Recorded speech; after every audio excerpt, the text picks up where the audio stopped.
আজকের দুপুরটা ছিল একদম অন্যরকম। না, কারো জন্য না, আজ একটু নিজের জন্য রান্না করেছি। একটা জমে থাকা কষ্টের ভেতর একটুখানি শান্তির খোঁজে নেমে পড়েছিলাম চুলার পাশে। ভিজে রাখা পান্তা ভাত, তাতে হাত ছুঁইতেই যেন মায়ের গন্ধ পেলাম। ইলিশ মাছ ভাজা সোনালি করে, পাশে শুকনা মরিচ ভাজতে ভাজতে গন্ধে মনটা ভরে গেল। মসুর ডালের বড়া ছিল একদম ঝালঝাল করে। আলু ভাজি আর আলু ভর্তা দুটোই রেখেছিলাম, একটা নরম আর একটা খাস্তা। পেঁয়াজ, কাঁচামরিচ আর একটু লবণ সব মিলিয়ে থালায় রাখলাম। তারপর নিজের হাতে সব মেখে এক লোকমা মুখে তুললাম। হঠাৎই মনে হলো, এই তো আমার ছোটবেলা, এই তো আমার মায়ের দাদির হাতের রান্না, এই তো সেই গন্ধ, এই তো সেই স্বাদ যেটা কেউ কেড়ে নিতে পারে না। আজ আমি একা খেয়েছি, তবুও একদম একা ছিলাম না। প্রতিটা লোকমাই যেন গল্প লুকানো ছিল, ভালোবাসা ছিল, আর ছিল আমার নিজের জন্য একটু যত্ন। এভাবে মাঝে মাঝে রান্নার ভিতর আমি নিজেকে খুঁজে পাই, পান্তা ভাতের মতোই সাদা সরল, অথচ ভেতরটা মমতায় ভরা। হ্যালো এভরিওয়ান, আসসালামু আলাইকুম, welcome back to my daily blog. আশা করি আমাকে যে যেখান থেকে দেখছেন সবাই ভালো আছেন এবং সুস্থ আছেন। তো আমার মতো কে কে পান্তা ভাত পছন্দ করেন তারা অবশ্যই কমেন্ট করে জানাবেন। পান্তা ভাত এমন একটা খাবার যেটা বহু কাল ধরে হয়ে আসছে এবং এটা আগের মানুষ খুব মজা করে খেত, তাদের সব সময়ের খাবারই ছিল এটা।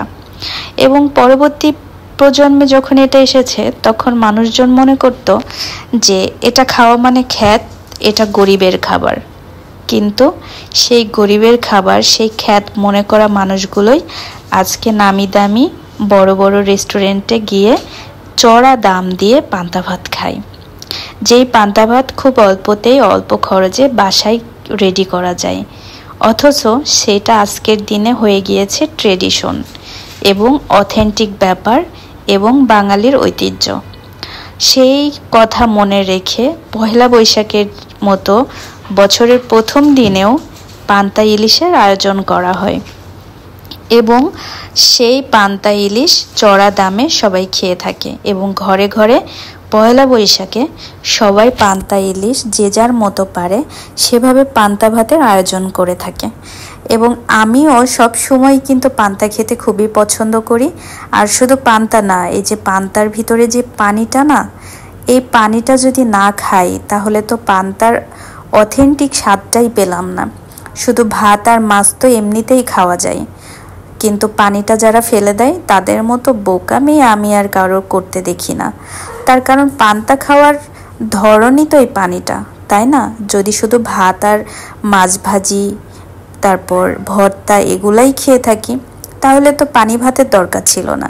পান্তা খাওয়ার শান্তিটাই কিন্তু এই পান্তা ভাত, পান্তা ভাতের পানি, এই সুন্দর সুন্দর ভর্তা, ভাজি, কাঁচা মরিচ, পেঁয়াজ এবং শুকনা মরিচ সব কিছু মিলেমিশে যখন খাবারটা মুখে যায় না, তখন কি শান্তি, অন্যরকম তৃপ্তি। মানে গরিবের খাবার বললেও এটা কিন্তু রাজকীয় একটা ব্যাপার। সে বলে না, হালকার উপরে ঝাপসা। তাই যারা এটাকে গরিবের খাবার বলে তাদের মতো বোকা আমার কাছে মনে হয় না আর কেউ আছে। কোনো খাবারই গরিবের না, সব খাবারই সবার জন্য সমান। এখন যে যেটা খেতে পছন্দ করে সে সেটাই খাবে, এটা খুবই সিম্পল একটা ব্যাপার। কিন্তু যারা এটাকে বিভিন্নভাবে তফাৎ খুঁজে বেড়ায়, এটা তাদের মাইন্ডের ব্যাপার, তাদের সমস্যা। এটাতে আমাদের সমস্যা হওয়ার কথা নাই। তাই আমি মন ভরে সবার সামনে খুব ভালোভাবে এই পান্তাটা খেতে পারি। এবং দেখেন, আমি পানিটাকেও খেয়ে দেখালাম। এই পানিটা না খাইলে পান্তা ভাতের মজাই নাই। এবং এই পানিটা আমার ভীষণ পছন্দ, আমার খুব ভালো লাগে। পান্তা ভাতের থেকে এই পান্তা ভাতের পানিটা আমার বেশি পছন্দ। তো কে কে আমার মতো পান্তা খেতে পছন্দ করেন অবশ্যই কমেন্ট করে জানাবেন।